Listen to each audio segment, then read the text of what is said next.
सामने आओ महमूद है सामने आओ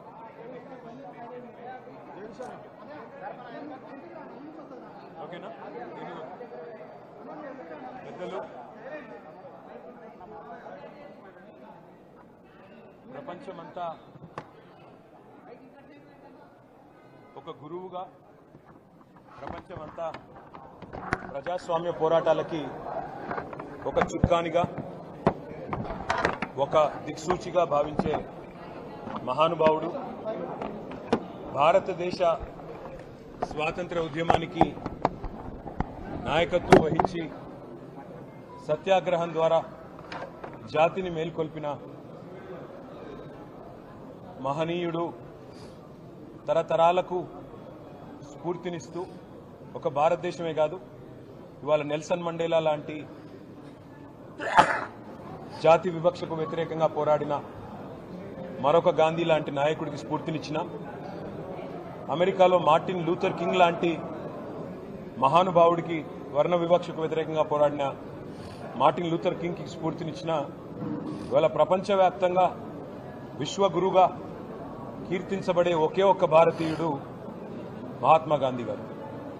వారి 155వ జయంతి సందర్భంగా వారు చెప్పిన ఒక మాట మాత్రం నేను ఇవాళ ఇక్కడున్న రాష్ట్ర ప్రభుత్వానికి పైన ఉన్న కేంద్ర ప్రభుత్వానికి కూడా గుర్తు చేయదలుచుకున్నాను. ఏ సమాజం యొక్క ఏ ప్రభుత్వం యొక్క ఏ వ్యవస్థ యొక్క గొప్పతనమైనా ఎప్పుడు తెలుస్తుందట అంటే ఇది మహాత్మా గాంధీ చెప్పిన మాట.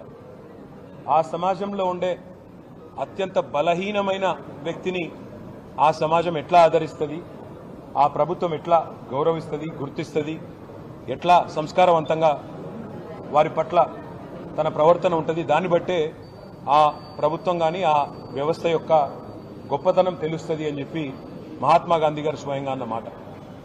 ఇవాళ ఇక్కడ రాష్ట్రంలో ఉన్న రేవంత్ రెడ్డి గారి ప్రభుత్వానికి ముఖ్యంగా మహాత్మా గాంధీ గారి జయంతితో పాటు లాల్ బహదూర్ శాస్త్రి గారి జయంతి కూడా. ఈ ఇద్దరు మహానుభావుల జయంతి సందర్భంగా ఈ రాష్ట్రంలో ఉండే ప్రభుత్వానికి నేను చేసే విజ్ఞప్తి ఒకటే, ఇంత కర్కశత్వం పనికిరాదు, ఇంత దయా ఇంత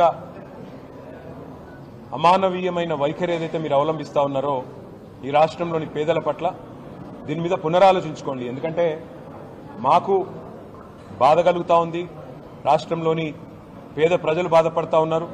చివరికి నిన్న మీరు పంపిన కూలీలు ఎవరైతే ఆ ఇల్లు కూలగొట్టడానికి వచ్చిన కూలీలు ఉన్నారో వాళ్ళు కూడా చెప్తా ఉన్నారు, మమ్మల్ని వేరే పనిని తీసుకొచ్చినారు, ఇక్కడికి వచ్చి ఇల్లు కూలగొట్టమన్నారు, ముందు చెప్తే వచ్చేటోళ్ళం కాదు సార్ అని వాళ్ళు కూడా చెప్తా ఉన్నారు.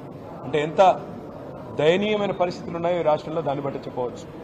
మిమ్మల్ని ఎన్నుకున్నది, మిమ్మల్ని ప్రజలు గెలిపించింది నిర్మాణాత్మకమైన పనులు చేయమని, మంచి పనులు చేయమని.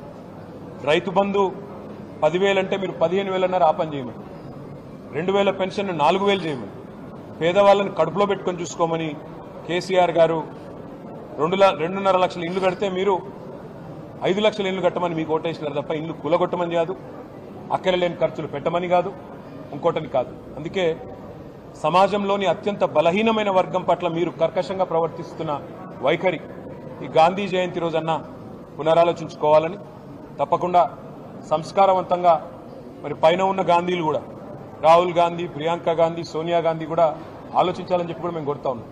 ఇంత ఒక డిపిఆర్ లేకుండా, డీటెయిల్డ్ ప్రాజెక్ట్ రిపోర్ట్ లేదు, ఖర్చు ఎంత అవుతుందో ఈ ప్రభుత్వంలో ఒక్క సన్నాసికి తెలియదు, అయినా కూలగొట్టడానికి మాత్రం ఇవాళ మొదలుపెట్టి పేదల పట్ల మీరు అనుసరిస్తున్న వైఖరి మొత్తం రాష్ట్రం మొత్తం దేశం గమనిస్తూ ఉంది. ఈ బుల్డోజర్ రాజ్యం ఏదైతే మీరు ఈరోజు తీసుకొచ్చారో ఈ మహాత్మా గాంధీ జయంతి రోజన్నా కనీసం వివేకంతో విచక్షణతో ఆలోచించి మరి ఇకనైనా మీ వైఖరి మార్చుకొని మానవత్వంతో ముందడుగేయాలని కోరుతాం.